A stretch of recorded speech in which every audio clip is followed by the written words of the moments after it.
Hello friends, अस्सलाम वालेकुम। मैं हूं असद तारिक और आप देख रहे हैं बेस्ट फ्रेंड ऑफिशियल। अगर आप मेरे चैनल पर नए हैं, चैनल को सब्सक्राइब करें और बेल आइकन का बटन दबाएं ताकि आने वाली हर वीडियो का नोटिफिकेशन सबसे पहले आपको मिले। जैसा कि मैंने आपको पहली वीडियो में भी बताया है, काफ़ी लोग कहते हैं हमने बर्ड्स रखे हैं, हमारे पास ब्रीड नहीं आ रही। तो उसका जो सबसे मेन रीज़न होना चाहिए, आपको पता होना चाहिए कि आपके पास जो बर्ड्स हैं वो वाकई ही पेयर है। तो आज मैं आपको बताऊंगा कि आपने बर्ड्स के डीएनए के जो सैंपल्स होते हैं वो कैसे लेने हैं। तो जो डीएनए सैंपल लेने के 3 चीज़ें होती हैं, तो 3 तरीकों से हम डीएनए कर सकते हैं। जो पहला और कॉमन सैंपल है जो हम सारे लेते हैं वो होते हैं बर्ड्स के फीदर्स। जो दूसरा सैंपल है वो हम उनका ब्लड ले सकते हैं। जो तीसरा सैंपल है वो आप एगशेल ले सकते हैं। लेकिन एगशेल आपका वो होना चाहिए कि बच्चा निकलने के बाद 1 दिन तक मैक्सिमम हम वो यूज़ कर सकते हैं। उसके बाद वो ड्राई हो जाता है तो हम उसको यूज़ नहीं कर सकते। तो चलिए आइए आपको शुरू करते हैं। तो अब मैं आपको बताऊंगा कि आपने जो सैंपल है वो किन किन एरिया से लेना है। सबसे पहले आपने फीदर्स लेने होते हैं 3 जगह से। एक उसके वेंट्रल रीजन से लेने होते हैं, एक उसके अपने विंग के नीचे से लेने होते हैं, और एक जहाँ पे उसकी टांगे होती हैं, टेल होती है, टेल के पास से लेने होते हैं। अगर आप ब्लड लेते हैं तो ब्लड आपने उसकी विंग वेन से लेना होता है। वो आप प्रोफेशनली मोस्टली यूज़ करते हैं, हम क्लिनिक वगैरह पे यूज़ करते हैं। तो आपने इनसुलिन सिरिंज से उसकी विंग वेन से लेना होता है। तो वो तो आपको मुश्किल होगा। तो मोस्टली लोग आप हैं कि वो फीडर सैंपल प्रमोट करें, क्योंकि अगर आप किसी भी लैब में जाते हैं तो वो आपको ये कहेंगे कि आप फीडर सैंपल हमें ला दें। तो एगशेल भी इतना यूज़ नहीं करते क्योंकि वो ड्राई हो जाता है।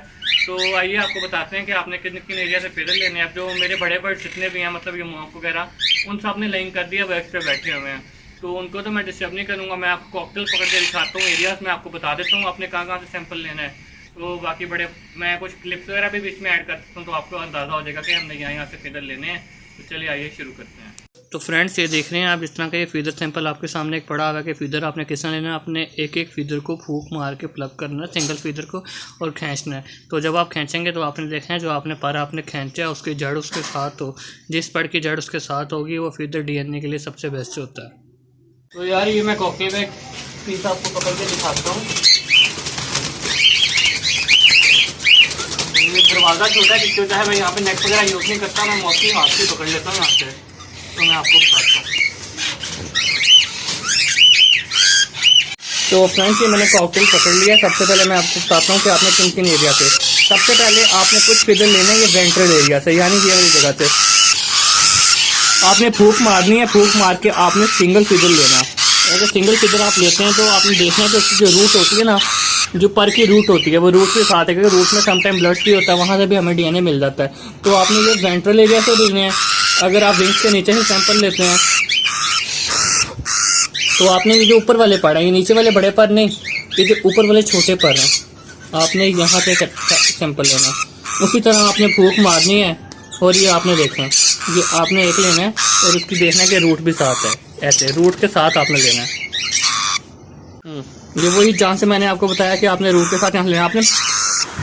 आपने फूंक मारनी है, सिंगल फीडर पकड़ना है और उसको प्लग करना है ताकि बर्ड को भी पेन ना हो। उसके बाद मैं आपको दिखाता हूँ।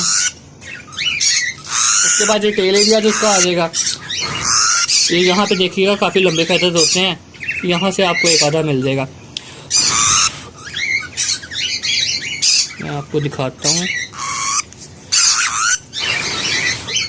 ये देखिए एक फैदर आ गया मेरे हाथ में। ये देखें, ये इसकी रूट मैंने साथ तोड़ ली। ये रूट आपने कोशिश करनी है कि रूट वाला हो, वो उतनी आसानी से डीएनए निकालने में होती है। चलिए आइए अब इसको वापस छोड़ते हैं। ये जैसा कि मैं आपको ये दिखाता हूँ, जब को आप किसी लैब से डीएनए करवाते हैं तो आपको नेक्स्ट टाइम के लिए इन्वेलप प्रोवाइड करते हैं, जितनी भी अच्छी लैब्स हैं। मेरे पास तो अभी ख़त्म हुए थे तो मैंने ये खुद ही शॉपर बना लिया घर में। अब मैं आपको बताता हूँ कि वो इन्वेलप होता है, उस पर डिटेल्स लिखी होती हैं, सिर्फ आपने आगे ना अपने सिर्फ डिटेल्स लिखनी होती हैं। तो मेरे पास अवेलेबल नहीं था। तो फॉर एग्जांपल अगर आपके पास अवेलेबल नहीं है तो आपने थैलियाँ वगैरह होती है ना छोटी, आपने वो थैली लेनी है, उसमें सैंपल लेना है। अब इतने ज़्यादा विंग्स नहीं चाहिए होते, मतलब 3-4 फेदर्स उसके वेंट्रल रीजन के, 2-3 उसके परों के नीचे से और 2-3 उसके नीचे वो टेल वाली साइड से।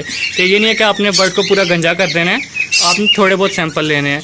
तो आपने जो सबसे पहले ये जब आपने लैब में जाना है तो आपने उनको ये चीज़ें देनी होती हैं। सबसे पहले आपका नाम लिखा हो, उसके बाद जो बर्ड है उसका रिंग आईडी मेंशन हो, उसके बाद स्पीशी के वो कौन सा बर्ड है, फिर आपका फ़ोन नंबर और आपका सैंपल लिखा हो। आप उनको ये दे दें तो इंशाल्लाह 2 दिन में आपको ना वो दे देते हैं, जो भी आपका मतलब रिज़ल्ट वगैरह आपको व्हाट्सएप आ जाता है। और कुछ होती हैं वो डिलीवर करती हैं, क्योंकि मेरा जो रिज़ल्ट था ना तो वो मेरा डिलीवर हो गया। कुछ लैब ऐसी हैं कि वो घर आके खुद भी सैंपल लेके जाते हैं। अगर आपको फॉर एग्जांपल इन्फॉर्मेशन चाहिए तो मैं आपको बता दूंगा कौन कौन सी लैब कहाँ पे है, आप उनसे करवा लें। बाकी जो मेरे पास डीएनए पड़े हैं मैं आपको वो भी दिखा देता हूँ कि डीएनए पेपर्स किस तरह के होते हैं। तो ये एक दफ़ा देख लीजिए, ये हमारा सैंपल है। बीच में इतना ज़्यादा मैंने पढ़ने लिए, सिर्फ ये 10-12 पर हैं बीच में। बाकी ये देखें आप। तो ये फ्रेंड्स देखें, जैसा कि ये मेरे हाथ में ये डीएनए रिपोर्ट है, ये देखें मेरे बर्ड का आईडी लिखा है ASA, मैंने अपने नाम पे इसका रिंग बनवाया हुआ था। Honour Asad Tariq, bird species और सैंपल टाइप फेदर, ये होता है डीएनए सैंपल। जैसे कि वो पहले वाला मेल था, ये दूसरे वाली जो है फीमेल, ये उसका रिजल्ट है। ये देखें ये फीमेल। उसके अलावा ये जो मेरा दूसरा मॉन्क का पेयर है, ये उसका डीएनए देखें, ये किसी और से मैंने परचेज़ किया था, तो ये डीएनए उसके नाम पे हुआ हुआ है। इसमें साथ डेट भी लिखी हुई है कि भाई इसका डीएनए स्टेट पे हुआ था, तो इसमें भी फ़ायदे से लिए थे उन्होंने। ये उसका रिंग आईडी, ऑनर नेम, ये देख सकते हैं आप, ये फीमेल का है और ये नीचे वाला मेल का। जैसा कि आपने देखा कि आज हमने आपको बताया कि आपने बर्ड्स का डीएनए सैंपल कैसे लेना है, क्योंकि डीएनए सैंपलिंग काफ़ी ज़रूरी है कि आपका टाइम वेस्ट नहीं होगा। अगर आपके पास कोई पेयर है, आपने लगाया, आप उसको 1 साल लगाते हैं, आप 2 साल लगाते हैं, मैं ये बड़े बर्ड्स की बात कर रहा हूँ जिनमें मेल फीमेल का डीएनए के बगैर पता नहीं चलता, तो आपका टाइम नहीं वेस्ट होगा ना। आप पेड़ लगा लेते हैं, उसके बाद आप साल साल बैठे रहते हैं, आप कहते हैं ब्रीड नहीं आ रही, बाद में 2 साल बाद पता लगता है कि वो दोनों मेल हैं, दोनों ही फीमेल हैं।